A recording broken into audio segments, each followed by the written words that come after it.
Hello and welcome to the Bestseller Experiment, where we continue to discover what makes a bestseller and inspire you to start, finish and publish your book. I'm Mark Stay.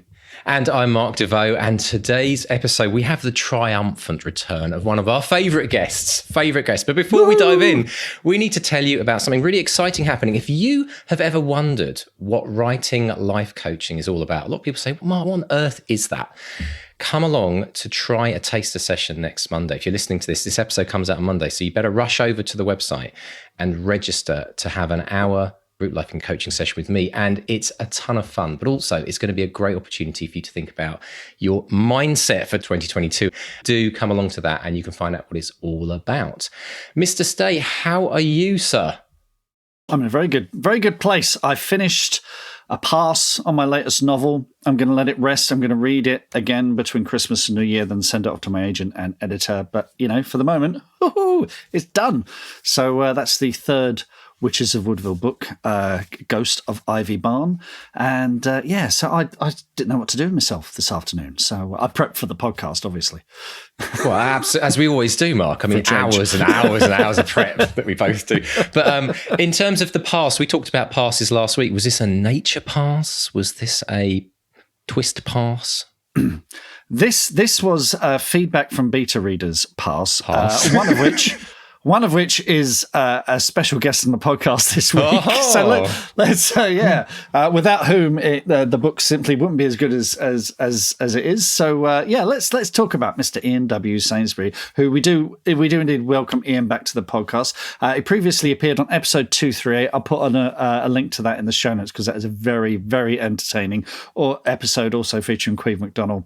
Ian left uni. He ran away to join the circus. He's played piano on cruise ships. He was a stand-up comedian. He runs choirs. He's played Vegas. Take that, Glastonbury. Ooh. And if that wasn't enough, he's also the Kindle Storyteller award-winning author of The Picture on the Fridge. And before that, the author of the World Walker series, the Half Hero series, the Blurred Lands, Clockwork Sherlock. And now he's back with a brand new series, the Jimmy Blue series. And the path to publication of these books is one of reinvention that will inspire listeners. Ian Sainsbury, welcome back to the podcast. How are you, sir? I'm all right, thanks, Mark. It's lovely to be back, actually. And just before you say anything else and blow more smoke up my nether regions, I just want to say that The Ghost of Ivy Barn, as you just pointed out, I have read it and commented on it. It's my favourite so far of the Witches of Woodville series, and I am already a big fan. It's a cracking story. Thank you very much. It really is absolutely brilliant. So there we go. Let's get that in right at the top. Ian, I was going to say that intro, we want to just compare if we could do back-to-back intros with the last time you were on the show. That is some intro, isn't it? It sounds ridiculous, doesn't it? I think anybody's sort of life put into a potted history with all the boring bits edited out sounds a bit groovy, doesn't it? Well, that's a good point. It's a really good point because we forget about all the major highlights. The daily grind really gets to us. But when you actually squish it all together and you hear someone read that, it's like, actually, I've done all right. Oh, I'm doing okay. But what Mark did forget to mention, though, which was the biggest achievement you've ever had in your entire career, and any listeners of that infamous episode 238, which is going to be forever known your number, is that you were projected onto the side of a very large building, if I remember rightly. Yeah, that's true. I was going to say, obviously, my biggest achievement was being on the Bestseller Experiment podcast. But okay, if you're going to have it your way, then yes. Absolutely. Maybe we could actually arrange it for this episode and your image to be projected on the side of a cathedral, and then it'd be the ultimate, wouldn't it? Ultimately. Well, it's the least I expect these days. You need to project him onto the moon. We better have a chat with budgets, Mark, eh? So, Ian, tell us how things are going. It's been a while since we've chatted, and I'm really curious as to some of the kind of major milestones that have happened since we last spoke. There's going to be a long pause here. Well, I think, what major milestones have there been? Well, I keep writing books. That's the thing, really. The award was fantastic. And then the dust settles and you think, oh, okay, so guess I should write some more stuff then. And then this, of course, this arrived at the same time as the pandemic, which I thought was going to make me more productive. But I'm sure that I share this with, well, I know I do because I listen to the podcast. I share this with a lot of other writers that I slowed down. And I had a bit of a struggle for a while, but got back into it. And I decided to do these novellas, which I called Bedlam Boy, which was a sort of Jekyll and Hyde character. What was I describing it as at the time? Yeah, Jack Reacher meets Jekyll and Hyde, I think it was the idea at the time.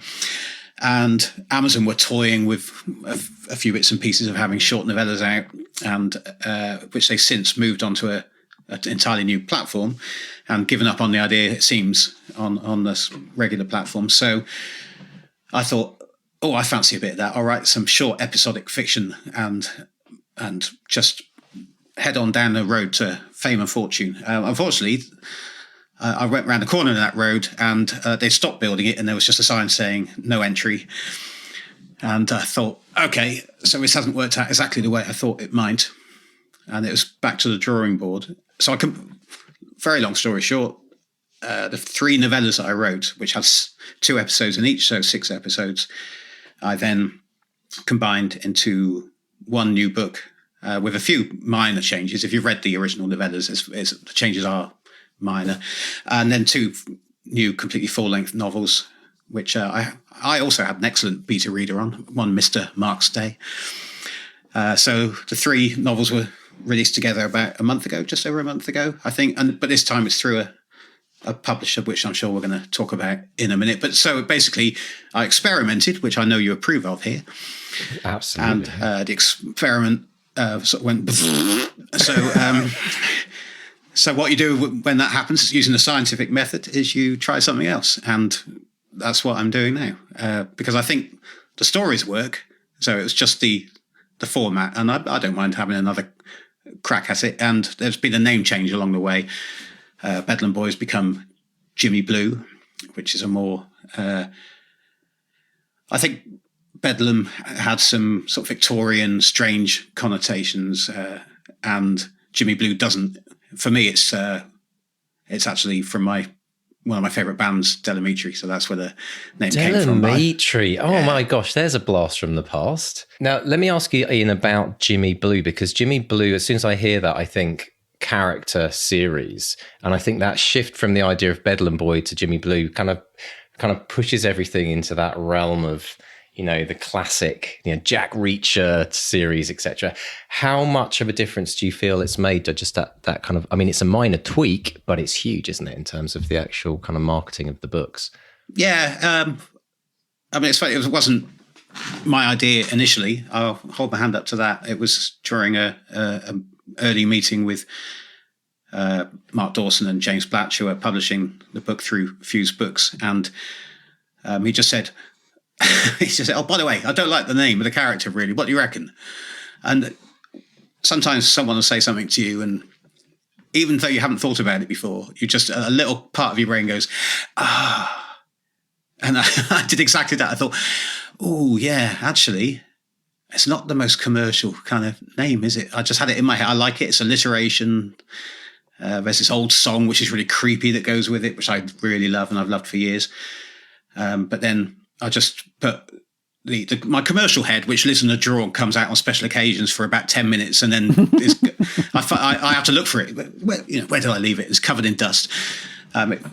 For that moment, I thought, yeah, he's right. There's got to be a better name. So that's where the change came from. And I think exactly as soon as I saw it for the first time when the covers were mocked up, I thought, just absolutely is saying all the right, especially with those covers, Stuart Bache covers, they're brilliant.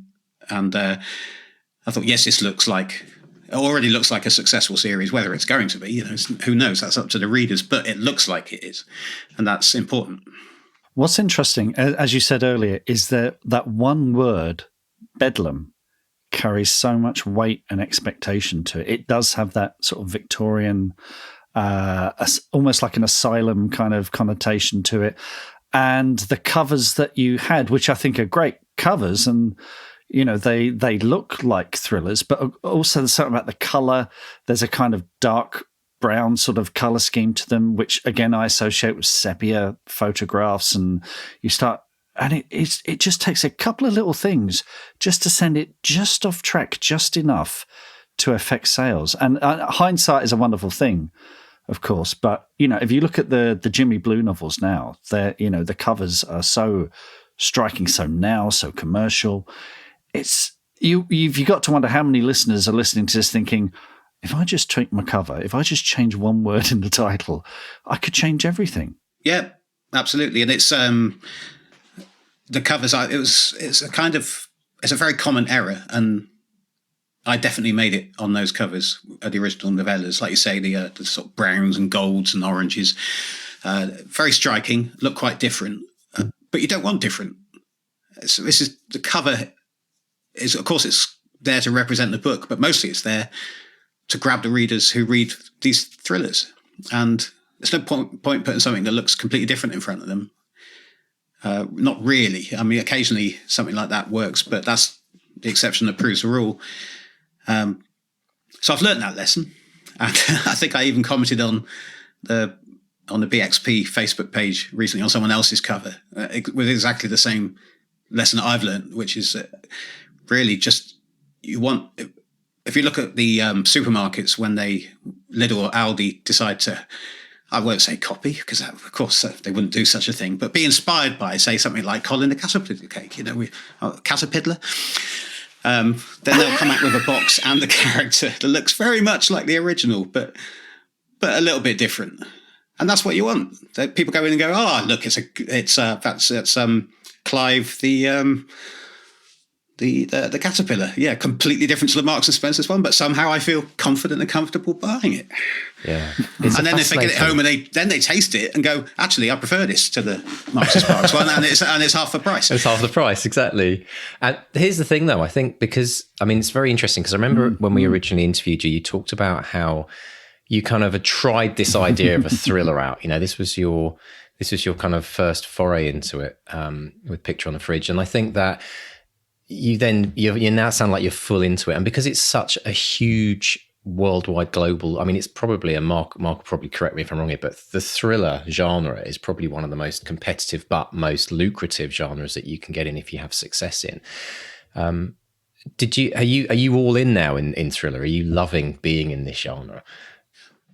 Well, this is the man who's written science fiction, fantasy, psychological thriller, and sort of near future, William Gibson-ish sci-fi as well. So some people might say I have a problem making up my mind what I want to do, but I think my writing's represented the sort of scope of my reading as well. And it's just, for me, it's always just come down to, I love this idea of this character, and I love this idea of this story. And if that turns out to be sci-fi, then so be it. But yeah, the thriller thing, I mean, it's with Jimmy Blue, it's I'd say it's a mixture of creative and commercial, because commercially, of course, having a thriller series with a character that people can really get behind is a good idea commercially, because if they love one, then they're going to love 20, aren't they? Hopefully. But creatively, it gives you these nice limitations. And this actually is a musical example of that musical metaphor. I use lots of electronic gadgets to make music. I like hardware boxes rather than software. And each hardware box that I try has got different limitations. And they definitely are limitations, but it forces you to think, oh, hang on, I can't time stretch this loop on here because this piece of kit can't do that. So then you're forced to think, okay, so what else can I do? And that makes you creative. So I like the idea that I'm constrained in certain ways, but this character is kind of two people. He's a Jekyll and Hyde character. So that gives me a lot of scope. And there's lots we don't know about him, which I deliberately haven't filled in. And we're already, I'm getting near to the end of the first draft of book 4 now. So we still don't know much about him. There's so much scope to fill that. And I'm still excited to find out more. So I think, and I enjoy writing action. That's been a bit of a revelation. The more I do it, the more I think, oh, great. Now I've got, all the pieces have come together. Now there's going to be a bit of confrontation. What can I do to spice this up a bit? And that's been great fun. Well, it shows in the writing as well, because there's such a fun read, genuinely, because we have a sort of quid pro quo thing on the beta reading. You show me yours, I'll show you mine kind of situation. But I always really, really look forward to these books because you're going to have, I mean, they're super violent. They're relentless. They're really inventive. Do you get a feeling that you've kind of, having done a bit of science fiction, having done a bit of that, do you feel like you've found a groove? Or are you going to use this as a kind of a commercial series that will allow you to do weird stuff on the side, as is the want of a good indie author these days? Well, truth is, I don't know, but I imagine the latter, but not for a little while. I feel pretty committed to just adding to this series for a while. And because it has got that little touch of, it's not weirdness exactly, but he is not your normal hero or anti-hero. And I like that very much about him. So I still feel completely invested in exploring his character and what he might get up to, and how he's going to have different challenges to most heroes just because of the fact that he's, for those few million people who haven't yet picked up a copy, basically Tom Lewis and Jimmy Blue are the same character. And Tom was shot this isn't a spoiler, it's in the first book and alluded to on the back of it and in the blurb. He was shot in the head at the age of 12 when his parents were killed. So the first book is a revenge story 20 years later. And in the intervening 20 years, much of which we don't know about, this other character has developed inside him. So Tom is still kind of he's a big guy and he's brain damaged, but Jimmy Blue, it seems like he's not brain damaged because that part of his brain is used now, has been taken over by this other character. And he's the one who, if there's an arse that needs kicking, then Jimmy Blue's the man to kick it, basically. So there's still lots to explore there, I think. And yeah, the weird stuff and the other projects, I think will come along. But I had the most success I've had as a writer with the first series I wrote. That was 4 books. So I'm coming up to that now on Jimmy Blue. And I know it's going to be definitely a handful more, and I hope a lot more, because I'm way off getting tired of this character.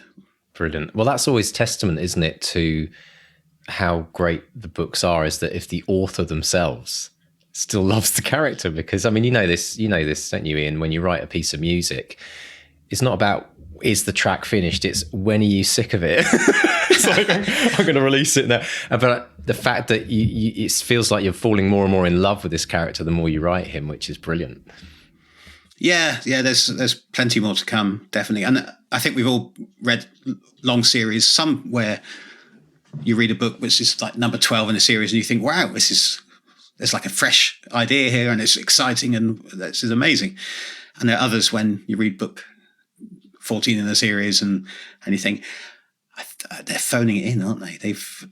They're just following the same formula. There's really nothing new here. And you can tell that they're a bit bored. I think any reader can always tell if the author's bored.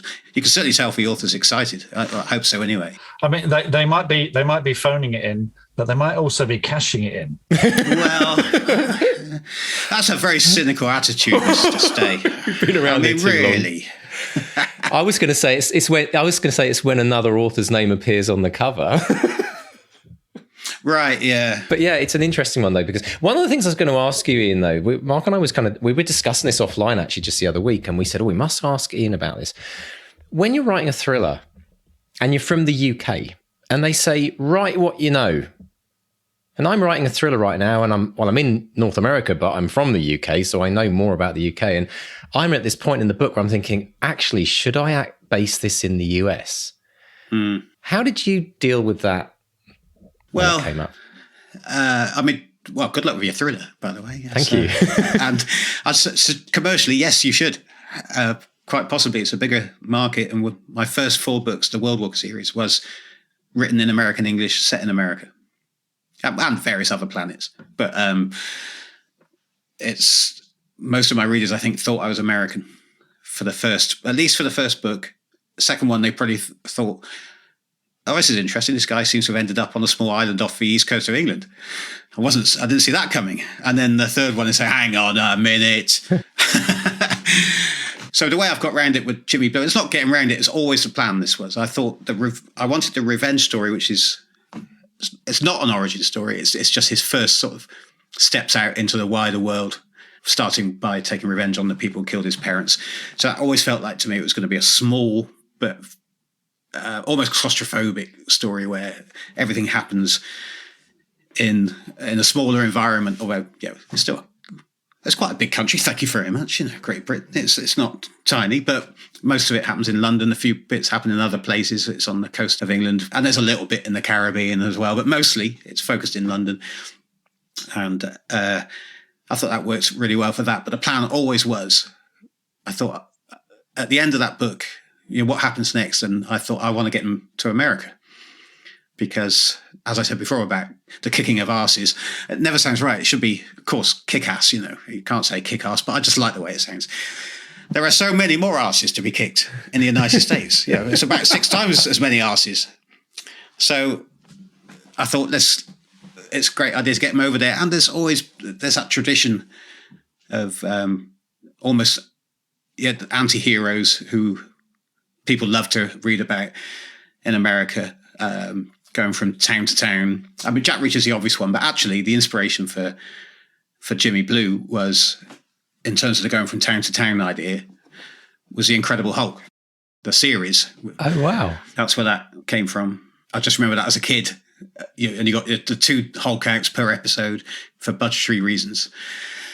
And these various small towns he goes to. And he was always looking for a cure. And of course, we never wanted him to find a cure. And so there's that similar tension with Jimmy Blue as Tom Lewis, who I think I certainly love Tom. He's a lovely character. Just like childlike, but the longer Jimmy's away, it seems like Tom starts to grow a little bit and maybe gets a bit less hesitant socially. And you think, it's all working out nicely for Tom. But of course, you're also thinking, but I wish he'd Hulk out, go and knock a few heads together as Jimmy. So, I remember sitting in front of the TV on a Saturday evening. So it's actually, watching rather than Jekyll and Hyde meets Jack Reacher, it's the Incredible Hulk meets Jack Reacher. Yeah, kind of. Yeah, because it's also, there's no physical difference. That's the other thing. There's nothing magical going on here. There's no science fiction aspect to this. It's not horror or fantasy. He is the same person in the same body. It's a psychological issue, but there's always this, certainly as far as he's concerned, there's an almost supernatural quality to it. But I don't think that's true. But who knows? I don't know everything about him yet. But no, I think it's all on his head. So imagine the Incredible Hulk, played by Lou Ferrigno, wasn't it? If that was him all the time without the makeup on, and then he changed, that's closer to Jimmy Blue. He doesn't end up with magic pants on, waking up in a barn. It just made me thinking just how busy was the person in the Incredible Hulk set who had to buy the costumes every single week. I think the busiest person was the one who had to keep coming back and applying the green makeup. That's very true. I love the fact though that you've done this with one character, because it gives you so much purchase, doesn't it? Although I guess one of the challenges of that is that when you've got a duo, like an Arthur Daly and what was Dennis Waterman's character? Because when you said of kicking of arses, I instantly thought of Dennis Waterman from Minder back in the day. But how much of a challenge is it kind of having conversations between a Jekyll and a Hyde character rather than say two kind of duos, as it were? They don't ever meet. There is no conversation. It's a bit like maybe it's like that's it, Terry McCann. Yeah, that's Dennis Waterman's character. Write the theme tune, sing the theme tune. It's almost like someone doing shift work in a way when Jimmy takes over from Tom, which is usually, it's not quite like the Hulk where you have to hit him over the head with a chair to make him change. It's not like that. It can be much more considered. He can sort of need him to come, and he will, or sometimes he just will anyway for his own reasons. But it's almost like he's left, like in shift work, someone would leave the next person a note saying, "Oh, you need to check on this, and by the way, watch out for this." It's like that. He's got access to, when Jimmy arrives, he's got access to Tom's memories. And in fact, there's a bit very early on in the first book where Tom is pretty much being taken advantage of by the building site where he's been working, by being underpaid by the the boss, and he can't read or write, Tom, really, or he finds it very hard. So there's not much he can do about it. He can't argue his case, and he walks out. And later on, when Jimmy's in charge, he can review that memory and like a photographic memory and look back at that office, and he remembers upside down seeing the address of the boss on a piece of paper, so he can then go there. Brilliant. So it's that's kind of how it works. The other way around, Tom gets sort of flashes of memories sometimes that haven't happened to him, but he finds that disturbing and a bit scary, so he tends to shy away from them. But he's always aware when it's happened. He'll wake up with arms aching or feeling more tired than when he went to bed and think, oh, okay. That's so fascinating. And one of the other things, Ian, that I remember you posting on the BXP team was about how you'd actually kind of use the 200-word challenge during some of those harder moments. After the great success you had with the Kindle Storyteller Award, which was amazing, the Kindle Award, obviously there's a kind of probably an internal pressure that starts to build of an expectation that you think everyone has of that difficult second album, even though it wasn't your second album. But in terms of how did you cope with those difficult days of writing, and how did the 200-word challenge kind of get you through those challenging days? Well, I think, and this was probably more to do with the pandemic than that pressure. Really, like I said, there was a slowdown. Definitely. But, and I'd read books on micro habits before, like the idea of doing one push up before going to bed. Because then, of course, you think, well, I'm here, I might as well do two. And you've already doubled your productivity. So I remember listening to the 200-word challenge and thinking, oh, great idea to transfer that to writing and work out that if you did that every day, that would add up to a novel. So on the days when I was finding it very hard, I just thought, well, okay, if I can knock out 200 words, then I'm kind of on the right track. And that I probably did. I don't think I ever did just 200, but it was 300 to 500 maybe on the slow days. And it just got me back into my normal routine within a few weeks, or closer to it anyway. And it was just that repetitive, sitting down and doing it and just thinking, okay, I'm not sitting down intending to write 2,000 words as normal. I'm going to keep an eye on the word count. When I get to 200, if that's all I do today, that's all right. And that was just a little mental tick, almost just a tick box, where I think, okay, all right. And I didn't relax exactly, but the pressure felt like it came off a bit. And then if I got more done, which I pretty much every time I did, then that's a bonus. Brilliant. Now, you say you're studied a bit about micro habits, something I absolutely am fascinated with as well. But how did you find your habits have changed over the years with writing? Tell us a bit about do you have a daily writer habit? When do you write? What do you find works really well for you? Yeah, I do. And I think you could write without a habit, but it just makes your life a lot easier. It's like you could learn to play the piano without a habit, but if you sit down at the piano roughly the same time every day and spend 20 minutes there, you're going to do a lot better than if you just every few days think, oh, just maybe I'll have a little noodle. So my routine tends to be go out and walk the dog, or sometimes 3 times a week it's go for a run first, then come back and then walk the dog. And when I get back from walking the dog, it's usually around 9:45, put a big pot of coffee on, get the fingerless gloves on. Essential. Come in here. And I do usually do all the stuff that you're not supposed to do, which is I'll just glance at Facebook and often YouTube. Again, that's back to the electronic boxes that make music, which I like to watch videos on. Oh, so-and-so posted a new jam. Okay, I'll just have a quick listen to that. So 20 minutes of buggering about, and then finally I settle down in Scrivener. And it's a mixture of dictation and typing now. Wow. Some days I will just type, and other days I'll pick up the Zoom mic and go in the other room and walk up and down, which is still much quicker.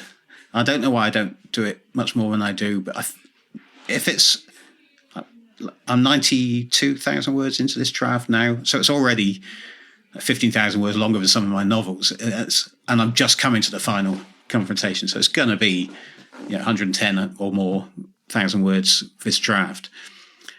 And at this stage, it's a lot of threads have to come together, and I have to make notes of things I'm going to need to fix. So the dictation doesn't work as well coming to the end. I think dictation, and I'm going to have to remember this next time I start, dictation works better at the beginning, because you genuinely can get so much done. If I dictate for an hour, that can be 2,000 to 3,000 words if I'm flowing, that's a day's work. That's great. And then I can sit down and do an immediate, very fast edit just to get rid of obvious mistakes of that, and then that's it. And I think, oh, that's great. I can make some notes for tomorrow, and off we go. But towards the end, I found that I need to be sitting in front of the keyboard, because I've got Scrivener up and I'm making lots of notes in the margin, and I'm also going back to previous scenes, and I put in capitals. Like I think I posted this on the Facebook page as well, but I went right back to the first chapter because something hit me about it, and I went back to check, and sure enough, I had to put remove all references to stairs because it's a bloody bungalow. Oh, that's brilliant. What are your writing dreams? Finishing that book, quitting the day job, becoming a best-selling author? Well, over 4 years, we've studied the advice of over 300 best-selling authors who've collectively sold over 500 million books. And we are excited to announce the Bestseller Academy. If you're ready to take your writing to the next level with accountability, craft, and coaching, your bestseller dreams are now only a click away. To find out more and apply, visit bestsellerexperimentcom/academy. That's bestsellerexperiment.com/academy. When you dictate, I mean, I think a lot of people, it's something people have to really work at to begin with, just to kind of get used to doing it. And then there's the technology side of things. But when you record into your mic, are you plugging that into a piece of software to actually transcribe it? How are you finding that works best? Yeah, I am. But there's another way that I haven't managed to make work yet, which I was very excited about. So the way I'm doing it at the moment is I'm still using Dragon Dictate, which they've dropped all support for Macs. They did that within about a year of me buying the software, which isn't cheap. And a lot of writers, I think Queeve has done this. He's bought a Windows laptop just for Dragon, but then you have to do that, dictate onto the Windows software, then transfer it to the proper computer. Sorry, Windows users, and do the work there. I love writing on a Mac. So that's the way I'm doing it now, but I'm still doing it on the Mac because it works, the software. So I'll dictate away in the other room. I come back, I plug it in, it transcribes it, makes lots of mistakes. But because I'm intending just to give it the once over anyway, I don't mind that. So that's a system that's working. But really what I want to get to is the AI speech to text on phones. It's constantly improving, and on iPhones in the last iOS update, they removed I think it's a 30-second or 60-second limit. And they also made it offline, so you don't have to be connected. Ooh. So that's a big deal, and it's got loads better. And I saw examples of it on YouTube, so I got very excited and went ahead and updated my phone and the iPad to the new iOS. And the bloody thing doesn't work. After 30 seconds, it stops working again. It beeps at me and stops. So I think the only thing I can think of is it must be the fact that I'm running slightly older hardware. So when I finally do update my phone in the next year or two, I guess maybe that'll run without having that automatic stop, because I spent a lot of time trying to get around it and I can't. But that would be the ideal, because then you could have a Bluetooth headset, just got your phone in your pocket, and you can just dictate away straight into Scrivener, in fact, using that. I'm super excited about, I just wish we were 30 years ahead, because I do think there's some incredible stuff coming. One thing I recently got actually just this last week, was a text predictor, a bit like when you use a phone and it kind of guesses what you're going to say. It's in Gmail now, which actually is pretty good. But this thing actually tries to predict sometimes a whole sentence ahead rather than just the next word or two. And I thought, I wonder when the first book will ever be written, which was all text predicted, and you just go with what it says and you have to keep writing. It'll be like that sodding paperclip that used to pop up in Exactly. in Word, won't it? It looks like you're writing a book. Can I help you with that? Yes, you can. I think someone's written a book about assassinating that paperclip. So, yeah, I'm sure. So, Ian, one thing that a big kind of change for you as well is kind of route to publication. Tell us a bit about the journey that you've been on since releasing Picture on the Fridge, and then what happened next? Yeah, that has been interesting, because I've been self-published up to now. I have looked at a couple of other options, and of course Clockwork Sherlock was an Audible original, so that effectively they became the publishers of that book. But I do like the control creatively of self-publishing. And in fact, a couple of years ago, I went to some friends of ours who are good business people but know nothing about publishing.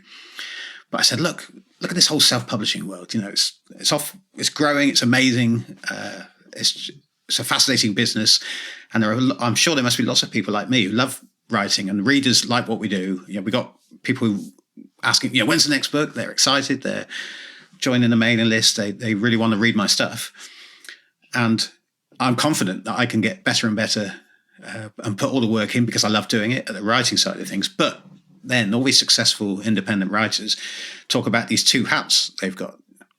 They've got their writing hat in the morning, and then after lunch they put their business publisher hat on, and they do all the marketing and the advertising, and they split test their Facebook ads and all this. And I thought, yes, I could probably do that. And the quick answer is no, I probably can't do that, actually, because it's not that I'm unintelligent, but my brain just falls asleep almost instantly. It's off doing other things. I think, yes, I'm concentrating on this. I'm learning this new thing now. And my brain's going, yeah, but what if this bloke found this strange artifact in a drawer left to him by his grandfather?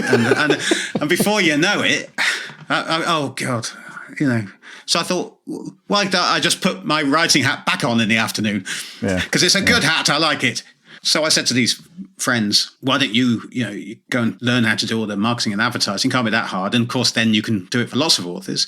You can use me as a guinea pig, and we'll come to a financial arrangement and split the profits. And you can do all that side, and I'll just do what I like doing. And they looked into it, and then they actually found another business and went into that. But I carried on looking out for someone who might be doing this, and it never really seemed to come up. But then I had a couple of chats with Mark Dawson, because he was one of the judges on Kindle Storyteller Award in 2019. So that means he's got to be a discerning and capable chap, because he had to vote for my book, So at least I hope he did. I better have a word.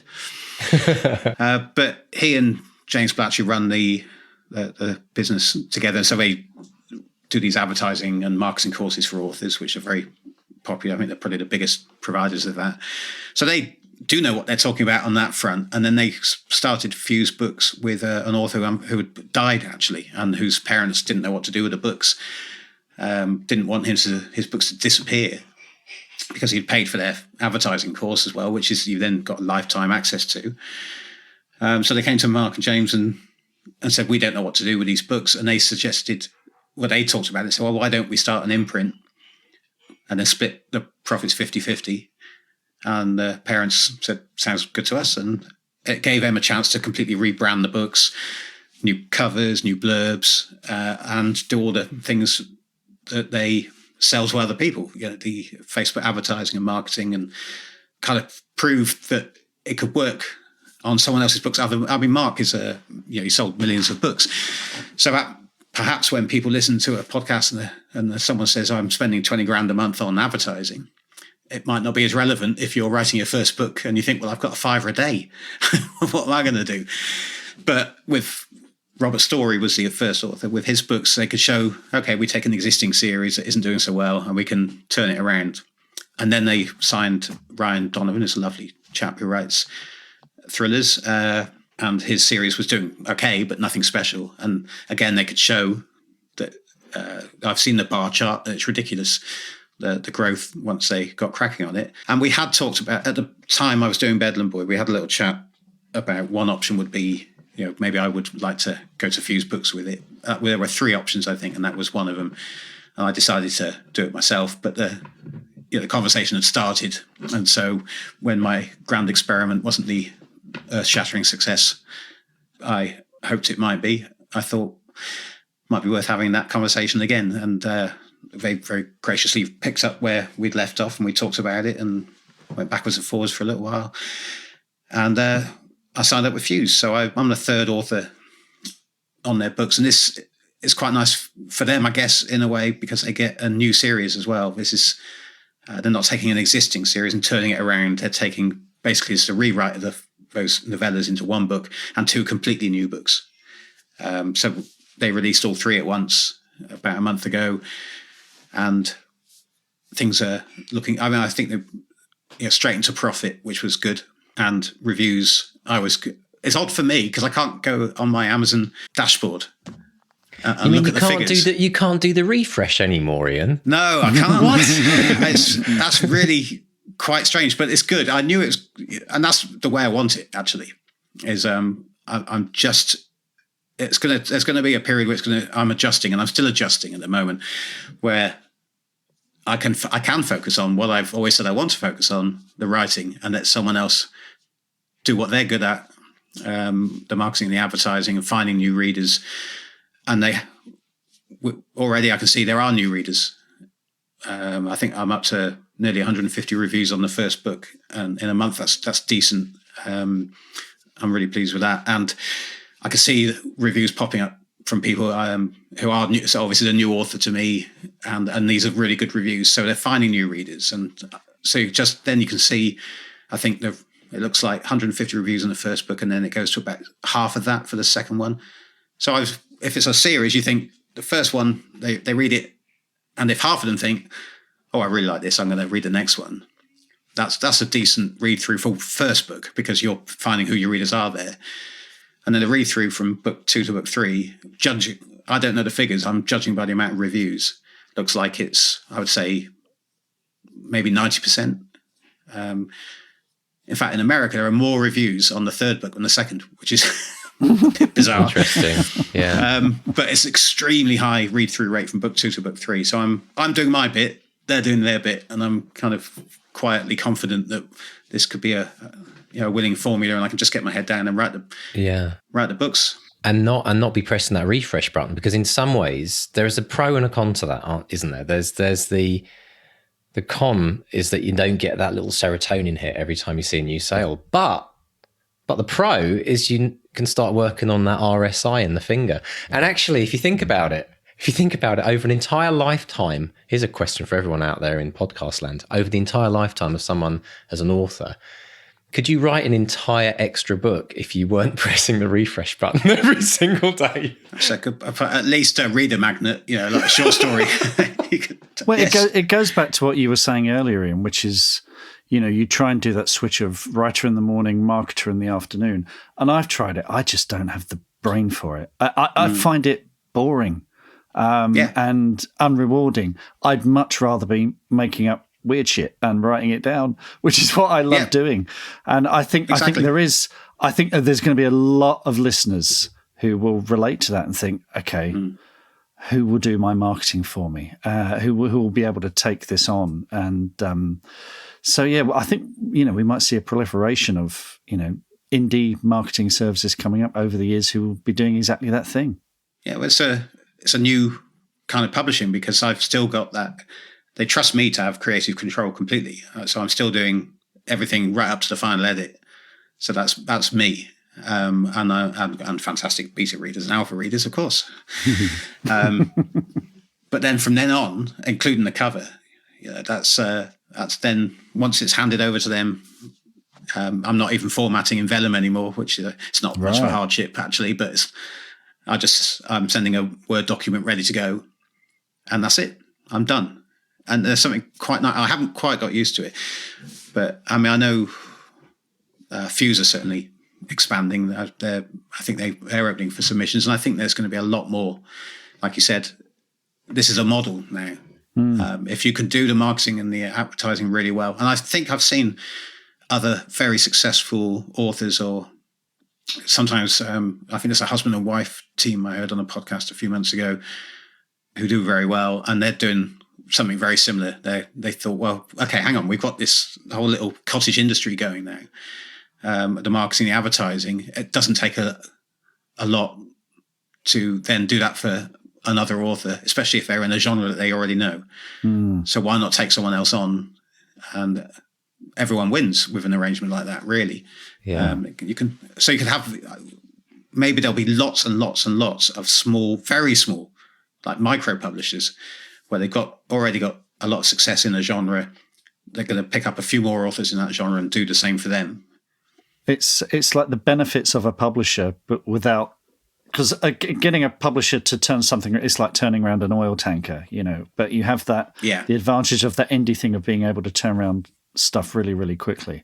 So, it's a good the con is, of course, from a traditional publishing point of view, you don't get the long boozy lunches. Well, that's optional, surely, Ian. It's interesting, though, isn't it? Because it's almost like we lived in a world of traditional publishing, 20, 30 years ago. And then we've had this massive indie revolution where everyone said, I'm taking full control. And then, taking you both as examples, like the idea of the marketing is just a drag. And I've got a theory, folks, around this. I've got a theory, and I want to bounce off you both to see what you think.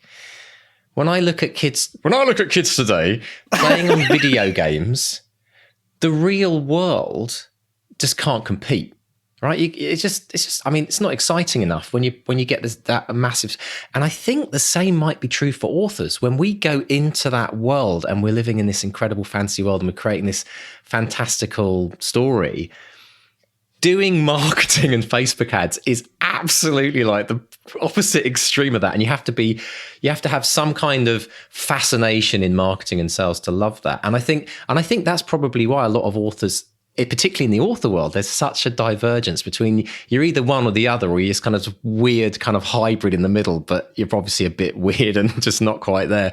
So, I mean, what do you think about that theory? Is it because it's just so much fun writing books? Yeah, maybe to a certain extent, but there are lots of really good writers who really enjoy marketing. Strange people, but they do, and that's great. But that's the perfect combination, really. If you do that, then you're laughing, really. But yeah, I think it's almost selfish. I mean, maybe I'd feel differently if I was in my 20s and I thought, you know what, just come on, learn how to do this and get your head down. I'm just thinking, I'm 53. I've got plenty else going on in my life. I can devote that time to more books. It just makes sense in my head that I should be writing more stories, because there are plenty of people who will always be far better at marketing and advertising than I ever will be. But no one will write a story the way I do, for better or for worse, because that's me writing it. So if you write stories your way, that's the unique bit. The other bit can be copied and scaled up, and people find that exciting to do. I understand in the same way as I understand why my characters in the books do what they do. It's not something I would do, but I get it. They find it exciting to see, okay, I've done 2 Facebook ads, and look, I changed this and this one, and I've got 12% more traction. Look at the click-through rate. I'm excited.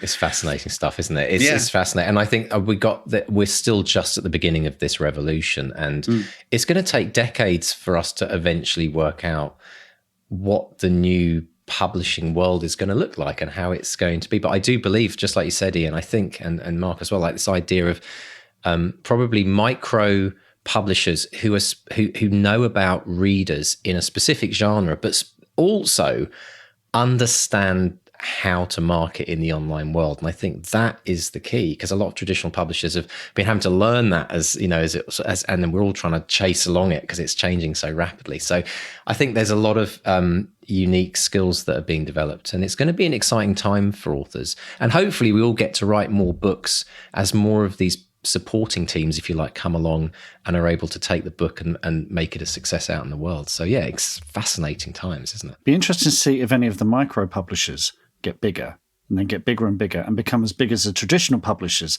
and then they become the very thing they decried. Well, exactly right. I mean, when you think how did a publisher start in the 1800s? Yeah, probably exactly like this. So Two guys in a room. Yeah. Absolutely. But then they split off into, oh, well, hang on, we're getting a bit big and unwieldy. I'll tell you what, we'll just do a lot of little imprints and they'll look like completely new companies. Yeah.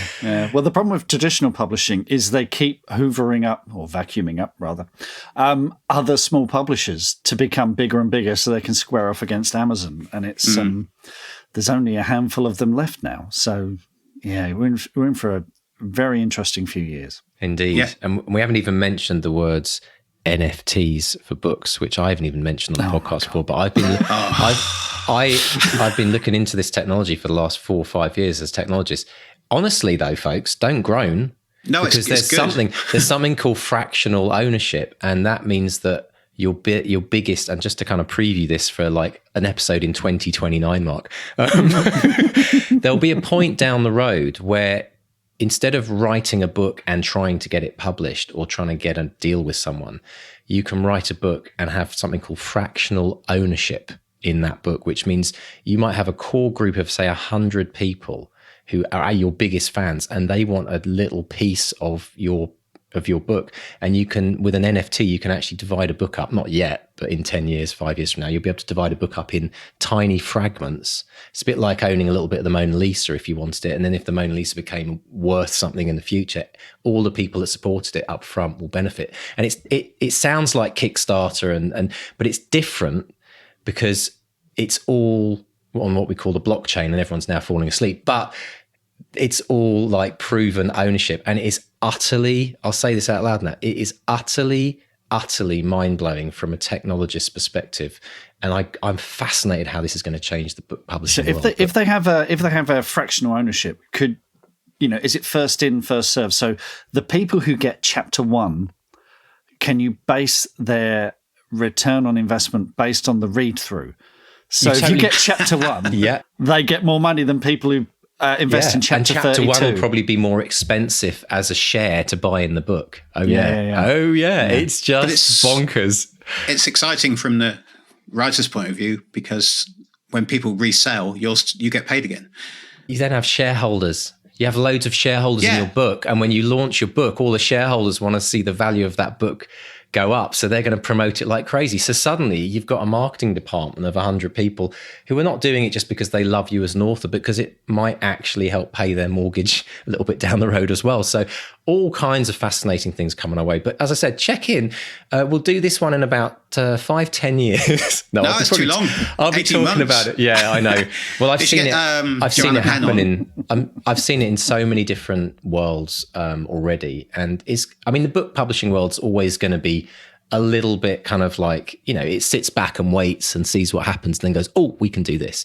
But it's happening it's happening in music already. We know that, Ian. You've probably seen what's happening in the music world, but it's very early days as well. There's a lot of messing around. It's kind of early 2000s in the internet, where there's all kinds of ridiculous, websites setting up that like getting 10 million funding and then going under the next week. And that's but it's all the big playground right now. And watch this space, folks. We'll talk a bit more about it on the podcast, no doubt, in the future. But Ian, I firstly just want to say thank you so much for coming back on the show. It's been an absolute delight to hear. Always a pleasure. Absolutely. And just to kind of check in with where things are at, to hear your incredible story, it's how it's unfolding, really exciting. For people who have not yet read one of your books, what would be the best book for them to start, and where would they find it?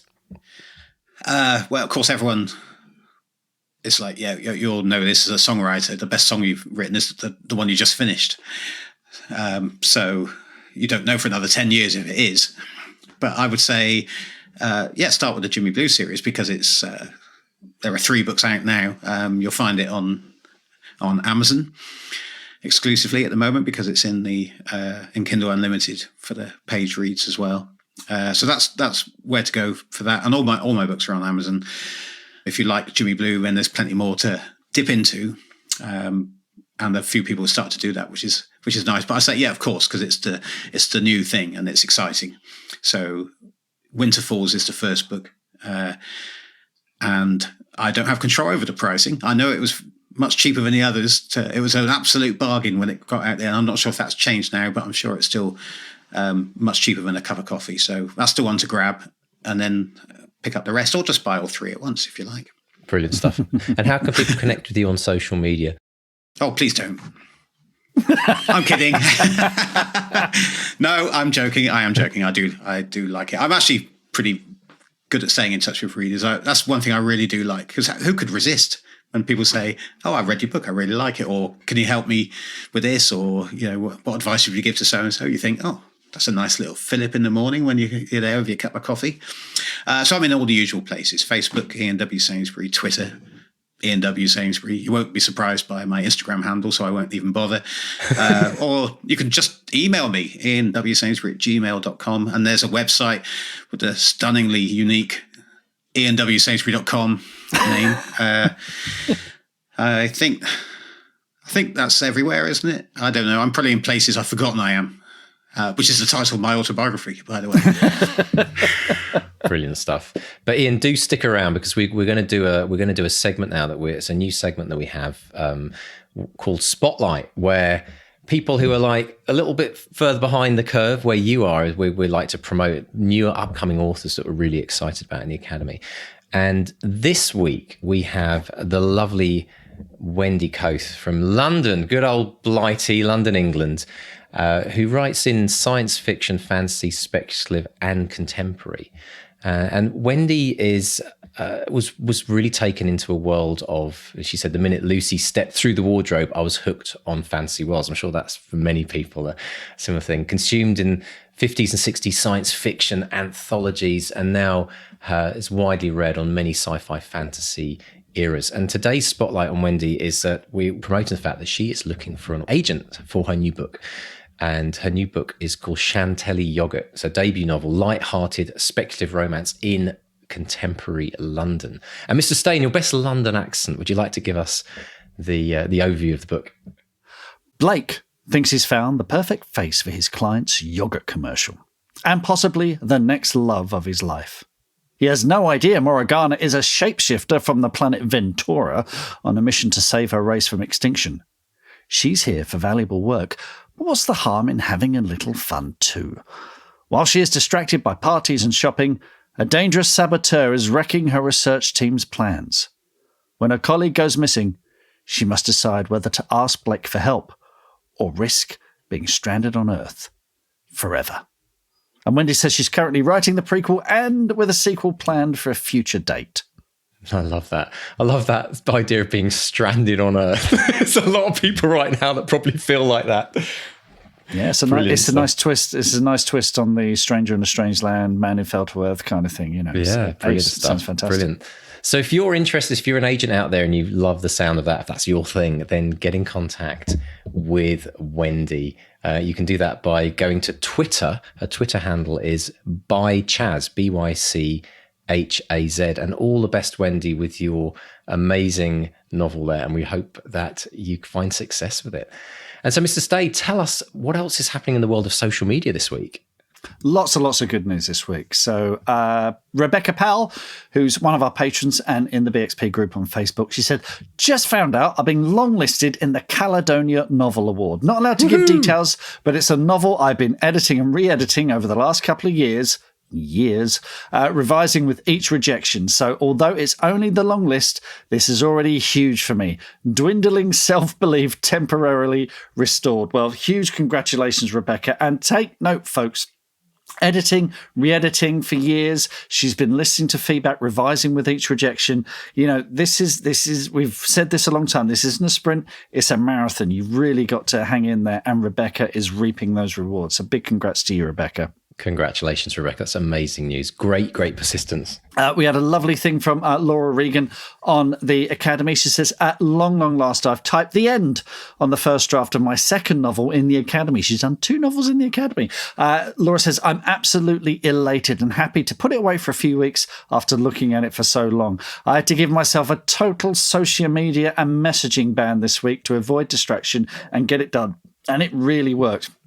With the end I have typed, I've learned an astounding amount about writing, and I can feel my books getting better each time. I'm now going away to a hotel with my family for a night to celebrate and see Santa. It's not all about me, but that deadline really helped push me over the finish line too. Again, huge congrats, Laura. And again, with each the end, as she says, it's each time she's learning something new. You learn so much by finishing something.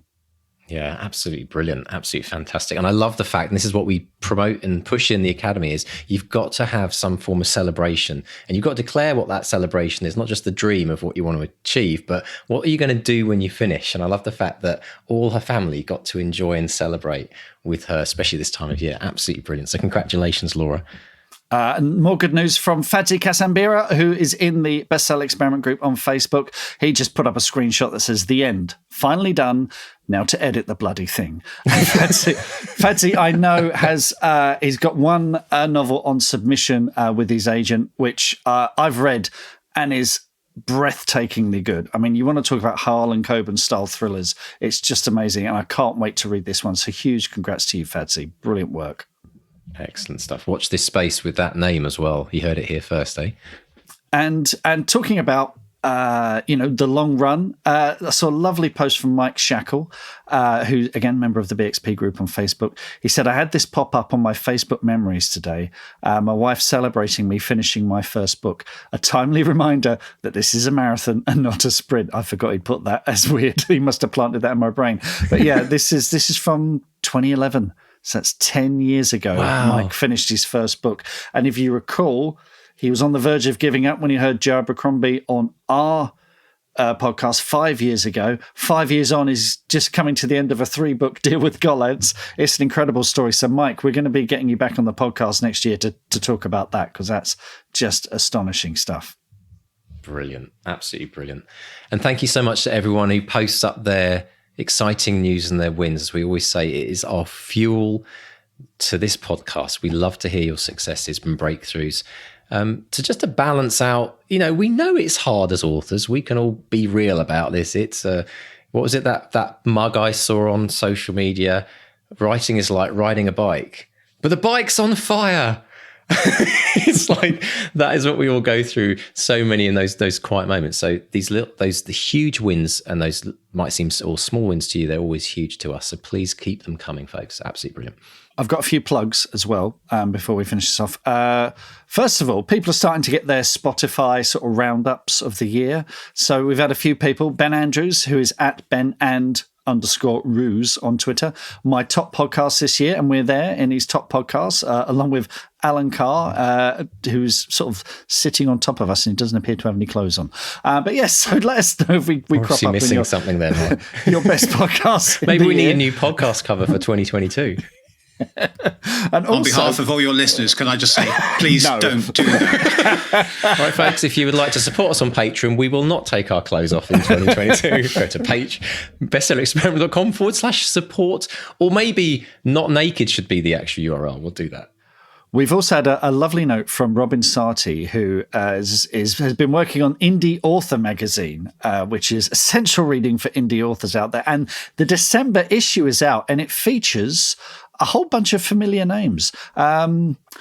Jack Harmon, Robin Sarti, Paul Austin Arduin, Queve McDonnell, Mark DeVoe, and some hack called Ian W. Sainsbury. It's like a bestseller experiment takeover of Indie Author magazine. So definitely get a copy of Volume 1, Issue 8, December 2021. Congratulations, guys. Yeah, they couldn't afford me, obviously. So obviously. You're too busy making movies, Mark. Yeah. And also, just to quickly plug, we have the unofficial bestseller experiment reading group, which is on Facebook. And they're interviewing me, talking about hacks. They're interviewing me on Sunday, 19th of December, which at 7 p.m. GMT, which is live. So do check out the unofficial Bestseller Experiment Facebook group, and they'll be asking me about all sorts of stuff. Ian, you've done one of these before, haven't you? I think I did. Yes, they're good fun. yeah. They're really good fun. Yeah, it is. Yeah, it's really good fun. I won't be able to listen to your one, I'm afraid. I'll be driving across the country to spend Christmas on the other side of heading west for Christmas. But I'm sure I can catch up with it later, can't I? It'll Absolutely, still be there. It's all recorded on Facebook for all to see. So everything is recorded forever, folks. There's never a And I would also like to remind people as you get time over Christmas, this episode is going out mid-December, so there's only probably like a week and a half to Christmas. We have a fun Christmas episode coming up. I say that we haven't recorded it yet. It might be absolutely awful, but I'm hoping it's going to be fun. And we're going to be going into nostalgia. We're going to be talking about books we loved as kids and the best Christmas presents we've got. And if you'd like to kind of join in, we're looking for suggestions of what inspired you as a child at Christmas. And also remember, folks, that if you want to start 2022 off with a bang, you have two things you can do. Number one, join the 200-word challenge. Get January the 1st, start that as your first day of your new year, and see how many days you can write consecutively, 200 words. You will write that novel. You will write that novel if you do that. And if you want to join that, get over and register now. It's free, 200wordchallenge.com. And of course, if you want to take things to the completely next level, join Mark and I as your coaches for 2022 in the Bestseller Academy. You can submit your application now. The clock is ticking though, folks, so do not delay. Go and do it before the end of the new year so that we can join with you in January and you can start this incredible journey. If you've missed the webinar that we did on the Bestseller Academy and how it can help your goals in 2022, pop along to academy.bestsellerexperimentcom and you can watch it now before it gets taken down. So, Mr. Stay, I'm looking forward to our Christmas episode next week. We're going to be donning on those amazing Christmas sweaters once more, no doubt. They've been washed. They have been washed. Good. And Ian, you're still with us. So great to have you. Thank you so much for all of your fun, laughter, stories, and your inspiration, because you've been such a massive inspiration to everyone on a regular daily basis. You're so active in the BXP team Facebook group, and we so appreciate your dulcet tones and your brilliant satirical humor. I honestly, whenever you post something in that group, it always makes me chuckle because you always somehow seem to make it very funny. So thank you again for all the inspiration, and best of luck with all the books that will be coming out of your incredible imagination over the next few years. Well, thank you very much, and thanks for having me again. It's always a blast. Brilliant stuff. So good luck, folks. Have a great writing week. Get on it, start writing, make it happen, and make 2022 your best year yet. So it's a goodbye from Mark 1. And goodbye from Mark 2. Goodbye. Goodbye.